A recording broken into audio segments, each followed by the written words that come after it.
আলাইকুম টিটিপির ভাই ব্রাদার্সরা, কেমন আছেন আপনারা সবাই? আজকে খুবই ইন্টারেস্টিং একটা টপিক নিয়ে আপনাদের সঙ্গে কথা বলবো, আর সেটা হচ্ছে ফ্ল্যাট ডিসপ্লে নাকি কার্ভ ডিসপ্লে।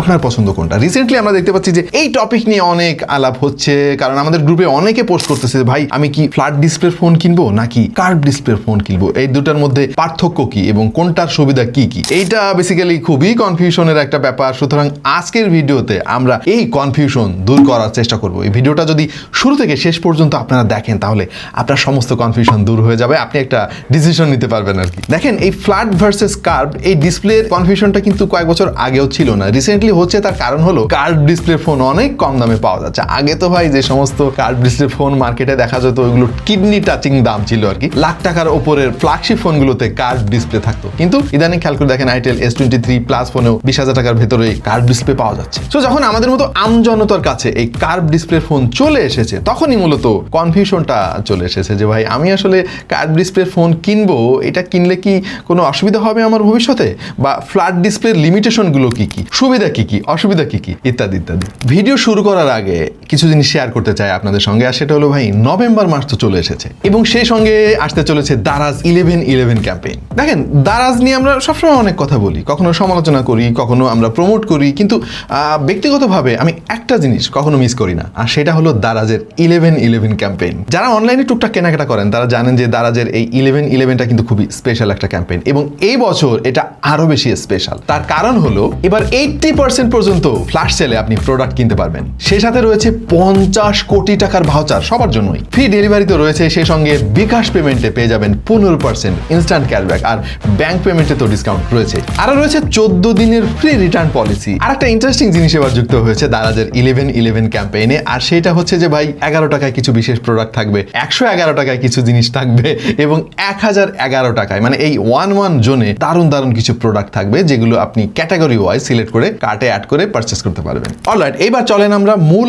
আলোচনায় চলে আসি যে ভাই এই কার্ভ ভার্সেস ফ্ল্যাট ডিসপ্লের কাহিনীটা কি, মানে আমি কোনটা চুজ করব। ওয়েল, দুইটা ডিসপ্লে কিন্তু দেখতে অনেক সুন্দর, যেমন আমার ডান হাতে রয়েছে iPhone 15 Pro Max এবং আমার বাঁ হাতে Xiaomi 14 Ultra। কার্ভ ডিসপ্লে ফোনের সুবিধা হচ্ছে এখানে ইমার্সিভ একটা ভিজুয়াল পাওয়া যায়, মানে মনে হয় যেন ডিসপ্লের বেজেল বলতে তেমন কিছুই নাই, যেটা একটা ফ্ল্যাট ডিসপ্লেতে আপনি ওইভাবে অনুভব করতে পারবেন না। আপনি বুঝতে পারবেন যে চারিদিকে অনেক বড় একটা বেজেল আছে, তবে কার্ভ ডিসপ্লে আপনি যখন এইভাবে একটু ঘুরিয়ে ধরবেন দেখবেন যে এইখানে এজগুলোতে একটা কালার শিফটিং ইস্যু খেয়াল করা যায়, যে জিনিসটা ফ্ল্যাট ডিসপ্লের ফোনে কিন্তু আপনি কখনোই দেখবেন না। যদি কমফোর্ট এবং হ্যান্ড ফিলের কথা আমি বলি, ডেফিনেটলি কার্ভ ডিসপ্লের ফোন কিন্তু আমার কাছে বেশি কমফোর্টেবল লাগে, হাতে বেশ ভালো গ্রিপ পাওয়া যায়। সেখানে ফ্ল্যাট ডিসপ্লের ফোনগুলো একটু মানে বক্সি শেপের হয়ে থাকে, হাতে ধরে খুব বেশি কমফোর্টেবল ফিল করা যায় না। যদি পাশাপাশি আপনি এইভাবে ধরে রাখেন তখন এই ছোটখাটো পার্থক্যগুলো আপনি ধরতে পারবেন। অলরাইট, কার্ভ ডিসপ্লে ফোনের আরেকটা কমন অসুবিধা সেটা হলো যে ভাই এটার যে স্ক্রিন প্রোটেক্টর, এটা মানে অনেক বেশি এক্সপেন্সিভ হয়, খুব একটা পাওয়াও যায় না, খুবই একটা মুশকিলের ব্যাপার আর কি। ধরেন 20,000 টাকায় আপনি একটা কার্ভ ডিসপ্লের ফোন কিনলেন, হ্যাঁ, এখন এটার স্ক্রিন প্রোটেক্টর ওইটার দামই প্রায় 1,000 টাকা।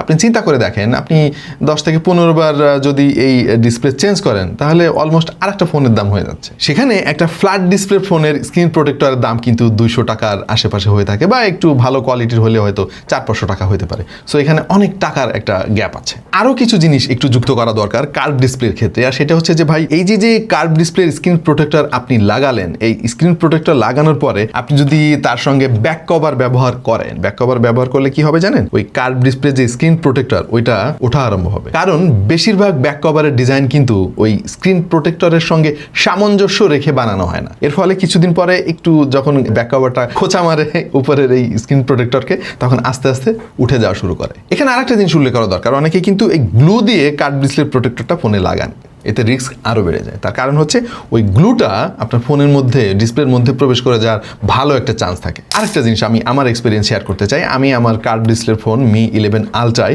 ব্যবহার করেছিলাম একটা প্রোটেক্টিভ পলি। এই পলিটা ভাই আরও যন্ত্রণার, এইটা মানে সপ্তাহখানেক পরে উঠে যায়, মানে আপনি যখন ফোন চালাতে দেখবেন যে ওইটা উঠে গেছে, খুবই একটা যন্ত্রণার ভাই, এবং ওইটার দামও কম না, 700-800 টাকা দাম আমার কাছ থেকে নিয়েছিল। সো কার্ভ ডিসপ্লের ফোন যদি আপনি কেনেন তাহলে এই প্যারাগুলো আপনার মাথায় রাখতে হবে, যেটা ফ্ল্যাট ডিসপ্লের ফোনে কিন্তু নাই। এইবার আসি ডিসপ্লের দামের কথায়। খেয়াল করে দেখবেন ফ্ল্যাট ডিসপ্লের যে প্রাইস ওইটার চাইতে কার্ভ ডিসপ্লের প্রাইস কিন্তু বেশি। সুতরাং এই জিনিসটা যারা অ্যাফোর্ড করতে পারবেন খরচের ব্যাপারটা, তারা কার্ভ ডিসপ্লের ফোন কিনবেন, কোনো অসুবিধা নাই। আরেকটা ইন্টারেস্টিং জিনিস যেটা অনেকের চোখ এড়িয়ে যায়, সেই ব্যাপার নিয়ে একটু আলাপ করতে চাই। সেটা হলো কার্ভ ডিসপ্লের ফোন কিন্তু ব্যাক কভার পরানো অবস্থায়ও যদি পড়ে আপনার হাত থেকে ভেঙে যাওয়ার চান্স বেশি থাকে। এটা আসলে অনেক কারণে হতে পারে। এই যে ডিসপ্লের কার্ভনেস, এই কার্ভনেসের কারণে হতে পারে, আর একটা কারণে হতে পারে, আর সেটা হলো এই ডিসপ্লের মেকানিজম। খেয়াল করে দেখেন, আমি ব্যাক কভার এখানে পরিয়েছি, কিন্তু যেহেতু আমার ডিসপ্লেটা কার্ভ, এই ব্যাক কভারের এই পার্টটা কিন্তু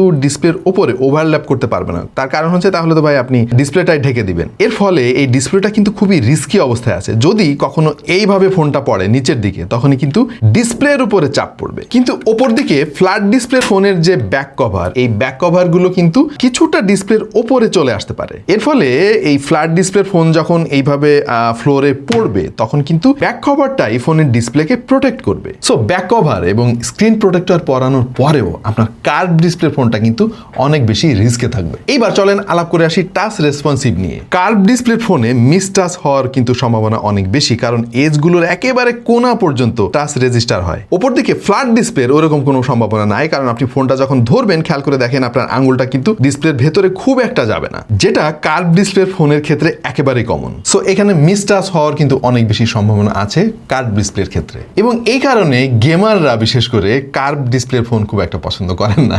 আপনাদের অনেকের হয়তো মনে থাকবে, এসুসের যে গেমিং ফোন ছিল, ওগুলোতে কিন্তু অনেক বেশি বেজেল ছিল গেমারদের সুবিধার জন্য। তো দেখতে অনেক বদখত লাগতো, ফোনগুলো খুব একটা পপুলার হয়নি সেই সময়। বাট পরবর্তীতে আসুস ROG 8 ভার্সন থেকে দেখবেন যে বেজেল অনেক কমিয়ে ফেলা হয়েছে, কিন্তু একটা ফিচার অ্যাড করা ছিল, যেটা হচ্ছে আপনি চাইলে বেজেলটা বাড়িয়ে নিতে পারবেন। মানে ব্যাপারটা হচ্ছে যে ওই কর্নারের দিকে বা এজগুলোতে যাতে টাচ রেজিস্টার না হয়, তার ব্যবস্থা রাখা হয়েছিল, যেটা গেমারদের জন্য অনেক অনেক সুবিধা নিয়ে আসে। তার মানে এটা প্রমাণিত যে কার্ভ ডিসপ্লে ফোনের চাইতে ফ্ল্যাট ডিসপ্লে ফোনে এই মিস টাচ হওয়ার সম্ভাবনা অনেক অনেক কম। তবে কার্ভ ডিসপ্লে ফোনে একটা সুবিধা আছে, আর সেই সুবিধাটা হচ্ছে ভাই ইমার্সিভ একটা এক্সপিরিয়েন্স পাওয়া যায়, পাশাপাশি আশেপাশের মানুষজনের অ্যাটেনশন পাওয়া যায়। মানে সবাই বুঝতে পারবে যে আপনি অনেক বড়লোক মানুষ। এখন আমাকে হয়তো অনেকে জিজ্ঞেস করবেন যে ভাই আপনার কোন ধরনের ডিসপ্লে ভাল লাগে? ভাই আমার দুটাই ভাল লাগে, এই কারণে আমার দুইটা ফোন, একটা Xiaomi 14 Ultra আর একটা হচ্ছে iPhone 15 Pro Max, যেটা খুব শীঘ্রই 16 Pro Max হয়ে যাবে।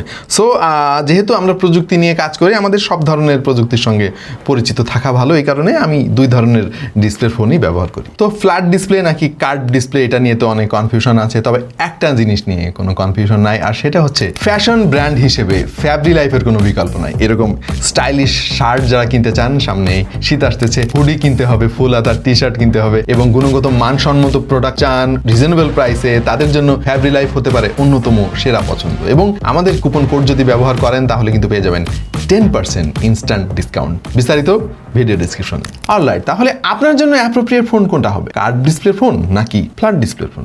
ওয়েল, বেসিক্যালি এটা আপনার পছন্দের উপরে নির্ভর করে, কারণ সবার কাছে সব জিনিস তো ভালো লাগে না, সেটাই স্বাভাবিক। বাট আমরা আপনাদের কাছে জানতে চাই যে এই দুই ধরনের ডিসপ্লের মধ্যে আপনার কাছে সবচাইতে বেটার কোনটা, ফ্ল্যাট ডিসপ্লে নাকি কার্ভ ডিসপ্লে?